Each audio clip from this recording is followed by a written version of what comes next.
హక్కు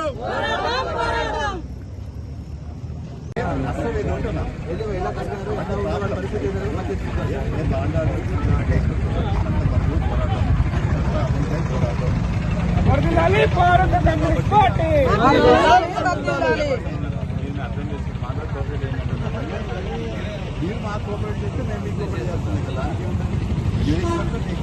దానిలో చట్టాలు వైలేషన్ చేసినప్పుడు మీరు మనం ఏమైనా ఉండాలి. మనం ఏమంటాం అంటే అక్కడ గుడిసెలు వేసినాం మనం కాబట్టి ఆ గుడిసెలు చేస్తూ ఒకసారి డబుల్ బెడ్రూమ్ కట్టించింది. ఆ డబుల్ బెడ్రూమ్ పేదోళ్ళకి ఇవ్వడం మనం అడుగుతాం అంతే, దాంట్లో ఏం లేదు. అది కూడా వెరిఫికేషన్ ఉంటుంది కదా, సోషల్ అది సామాజిక అది ఉంటుంది కదా, సోషల్ ఎకనామిక్ సర్వీస్ దాన్ని బట్టే ఉంటుంది. ఏది ఎకనామికల్లీ సోషల్లీ బ్యాక్వర్డ్ వాళ్ళకే ఇస్తారు. అయితే ఇల్లు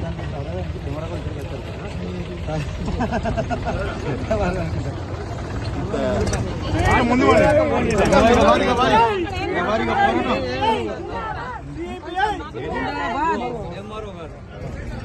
నిర్మించినటువంటి నిర్మించినటువంటి డబల్ బెడ్రూములు, గణేష్ నగర్లో నిర్మించిన డబల్ బెడ్రూములు అరుడైన నిరుపేదలకి ఎలాంటి ఆధారాలు లేని, స్థలము లేని లేదా ఇల్లు లేని నిరాశ్రమైనటువంటి వాళ్ళకు ఆ డబల్ బెడ్ కేటాయించాలనేటువంటి రోజు ప్రత్యక్షంగా మరి మేము డబల్ బెడ్రూమ్ల ఆ కాలనీ కాడికి వెళ్తామంటే కూడా పోలీసులు ఇక్కడ మమ్మల్ని ఆపేసి మరి ఇక్కడ మరి శాంతిభద్ర విఘాతం కలుపుతా చెప్పి ఆపేశారు. ఏదైనప్పటికీ కూడా మేము చట్టాల పరిధిలో పోరాటం కాబట్టి గౌరవిస్తూ చెప్పేది ఏంటంటే తహసీల్దార్ గారు వచ్చి నేను రోజుల లోపల మీ సమస్య పరిష్కారం చేశాను. అసలు ఈ గణేష్ నగర్ స్థలము వాస్తవంగా ఆ రోజు పెద్ద పెద్ద భూ కబ్జా కోర్లు అంటే రియల్ ఎస్టేట్ వ్యాపారుల చేతుల్లో బందీ అయినటువంటి పరిస్థితులు. అప్పుడు మేము మరి ఇక్కడ స్వయంగా పాల్గొని నేను అప్పుడు ఎమ్మెల్యేగా సిపిఐ పక్ష నాయకుడు ఏదైనా ఆ భూమిని రక్షిస్తానికి గుడిసెలు వేయించి ఇక్కడ చాలా కాలం ఎండలు ఎండుతూ వాళ్ళ చల్లు వణుకుతున్నటువంటి పరిస్థితి ఉన్నది. అయితే ఆ తర్వాత గుడిసెలు తీసేసి డబుల్ బెడ్రూమ్ కట్టిస్తామని ప్రభుత్వం కేసీఆర్ ప్రభుత్వం వచ్చి చెప్పిన తర్వాత డబుల్ బెడ్రూమ్ కట్టించారు.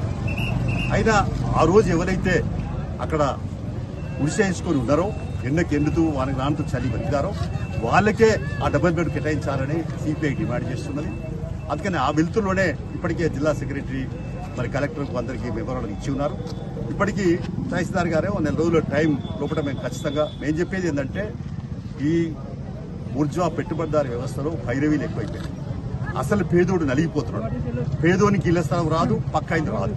డాక్టర్ బిఆర్ అంబేద్కర్ రాజ్యాంగంలో పేర్కొన్న క్రమము కూడు గుడ్డ నీడ విద్య వైద్య సౌకర్యాలు కల్పించాల్సిన బాధ్యత ఎవరు అధికారులకు ఉంటే వాళ్ళ పాలకులే. కానీ ఆ పాలకులు నిర్లక్ష్యంగా వివరిస్తూ పేదరికాన్ని పెంచిపోస్తారు. ఇవాళ గరీబ్ హటావో అన్నారు గతంలో, ఇవాళ పేదరికం లేకుండా చేస్తామన్నారు. మాటలు తప్ప చేతలు లేవు. పేదరికం పెరిగిపోతున్నది, దరిద్రం పెరిగిపోతుంది, ఆకలి మంటల పోరాటాలు పెరిగిపోతుంది తప్ప ఇంకా ఇప్పటికీ ఇల్లు లేనటువంటి వాళ్ళు ఉన్నారంటే సిగ్గుపడాలి. పాలకులు ఎవరైనా తలదించుకోవాలి. ఎందుకంటే చాలా కాలంగా పేదోళ్ళు మరి ఎక్కడ వాళ్ళు కుటుంబాలకు ఎవరు ఇవ్వాలి ఇళ్ల స్థలాలు? వాళ్ళకు డబ్బులు లేవు కదా, భూస్వాములు కాదు కదా, లేకుంటే పుట్టుకతో డబ్బు వాళ్ళకు లేదు కదా. అటువంటి రికార్డుతో డుకాడే వాళ్ళకి సంబంధించిన విషయంలో సీరియస్గా మేము మరి ఇలా ప్రభుత్వాన్ని డిమాండ్ చేస్తున్నాం. మరి కేంద్రం కావచ్చు, రాష్ట్రం కావచ్చు, ఈ రాజ్యాంగంలో పొందుపరిచిన హక్కుల కొరకే మేము చట్ట పరిధిలోనే పోరాటం, చట్టం అమలు కొరకే పోరాటం. కాబట్టి ఈ పేదోళ్ళకి అందరికీ ఈ నెల రోజుల అర్హులైనటువంటి నిరుపేదలకు లిస్ట్ ఆల్రెడీ ఇవ్వబడ్డది. కాబట్టి వెరిఫై చేసి సోషల్ ఎకనామిక్ సర్వే చేసి అర్హులైన వాళ్ళకందరికీ కూడా గుడిసెలు ఎవరైతే అప్పుడు వేసుకుని ఉన్నారో గుడిసెలు వేసుకొని వాళ్ళకి పక్కా ఇల్లు ఇవ్వాలని చెప్పి డబుల్ బెడ్రూమ్ ఇవ్వాలని చెప్పి సిపిఐ డిమాండ్ చేస్తే, లేకపోతే మాత్రం మా ఆందోళన ఉధృతి చేద్దాం.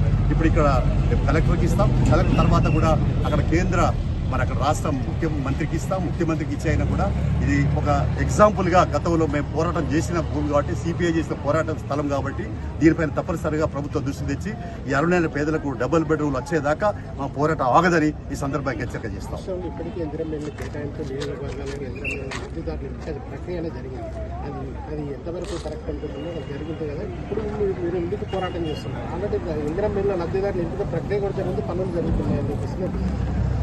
ఇందిరమ్మ